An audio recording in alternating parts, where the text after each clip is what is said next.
สิขั้นไปพุ่นเนาะมันบ่ได้เกี่ยวกับส่วนคนละเครื่อง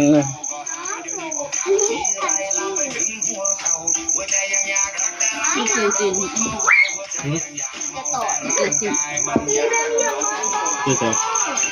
พอดีอยู่กันสาระมั้ง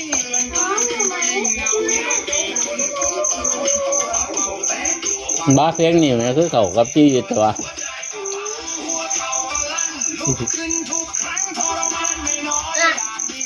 โอ้เขากับชีวิตแล้วตอนนี้แบมตะวันหัวใจพังไปตะวันแดงแก่ได้ยินไหมน่ะ